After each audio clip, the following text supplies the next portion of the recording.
Today we're going to introduce dividing polynomials. You have added, subtracted, and multiplied polynomials already, so this is the natural next step. Before we start looking at polynomials though, we're going to go back to your elementary school days and review what long division looks like. Let's say I needed to do something like 49 divided by 4. When you set it up in elementary school, it looked a little different. You used the actual division symbol. The 4 was called your divisor, 49 was called the dividend, and the answer that you got was called the quotient. Those are important terms to know, so if you don't know them yet, write them down in your notebook. So when we actually did the long division, we said 4 goes into 4 one time. Then I had to multiply my first number in my quotient to the 4 to get 4. We then did some subtraction and got 0 left over. We brought the next number in my dividend down and started the whole process over again. 4 goes into 9 twice. 2 times 4 gave me 8. Do a little subtraction and get 1 left over. Since there were no more numbers to bring down, the 1 was called the remainder.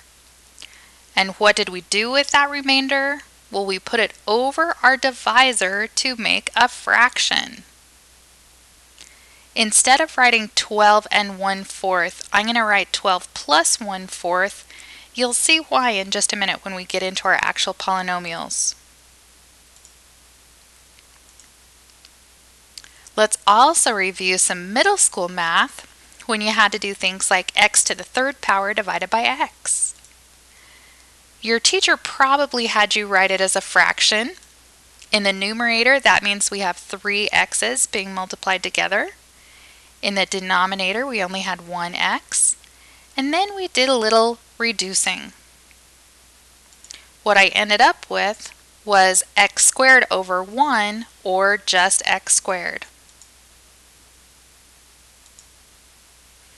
If I need to look at it in long division form, x going into x to the third power means what do I have to multiply x by to give me x to the third power? And of course that's going to be 2 more x's, or x squared. Now let's use that division, right, to polynomials. So let's say I have x squared plus 7x plus 3, and I have to divide that by x plus 2. When I set it up, x plus 2 is my divisor, x squared plus 7x plus 3 is my dividend, and I'm looking for my quotient.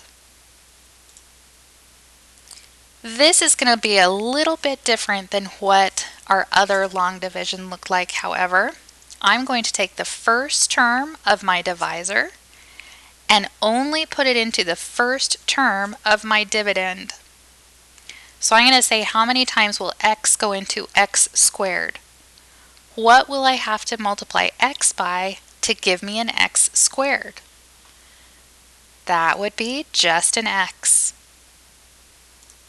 So when I go back to multiply it, the first part of my quotient times my divisor, I have to do a little distribution.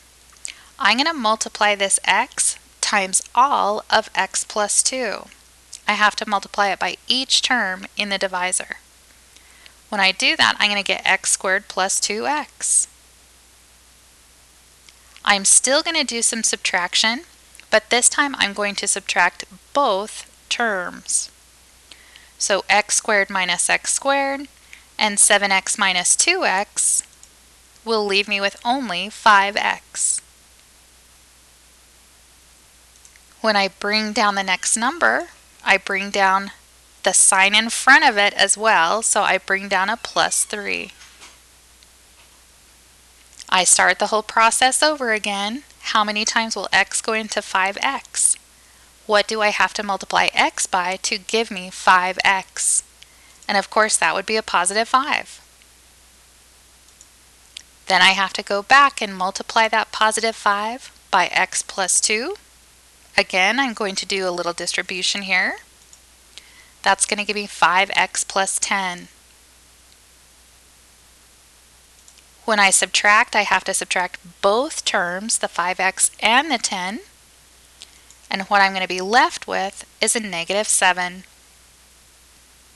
Since I have no more terms in my dividend to bring down, negative 7 is going to be my remainder. I'm going to take the remainder, negative 7, put it over my divisor, x plus 2, to make a fraction. That's what my remainder will look like.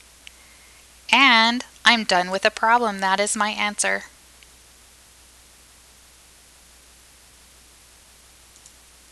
Let's look at another one.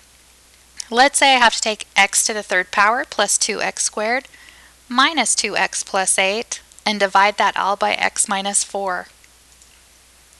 If I set it up in long division, I'm going to say how many times will x go into x to the third power? Again, that means what do I need to multiply x by to give me x to the third power? And that would be x squared. I go back and multiply this first part of my quotient times all of x minus 4, do a little distribution, and I'm going to get x to the third power minus 4x squared. When I subtract, I have to subtract both terms, minus x to the third power. Subtracting a negative 4x squared, though, will make this plus 4x squared. Basically, I'm changing the signs on that second part. When I actually do the subtraction, the x to the third power will both cancel, and I'll just end up with 6x squared. Next, I'm going to bring down the next term in my dividend, that minus 2x, and start the whole process over. What will I have to multiply x by to give me 6x squared? That would be a positive 6x. Multiply that positive 6x times my whole dividend, and I get 6x squared minus 24x. When I change the sign on the 6x squared minus 24x to show that I'm subtracting both terms, the 6x squareds cancel, and I end up with 22 x's. When I bring down the next term of my dividend, I bring down the plus 8. What will I have to multiply x by to get 22x? That would be a positive 22. Doing a little distribution, I get 22x minus 88. Subtract both terms or change the sign on both of those terms. 22x's cancel, and I'm left with 96. Since I have no more terms in my dividend to bring down, that's my remainder. I put my remainder, positive 96, over my divisor, x minus 4, to give me my remainder fraction. And I'm done with this problem. I want to make really clear that there are other ways to divide polynomials. Next time we have a video, I will show you one of those other ways. But for now, let's try it with long division. Make sure to write down any questions that you have so you can bring them to class. Let me know if you need more examples. But for now, please make sure that these examples are written down in your notes. Have a great day, and I will see you in class.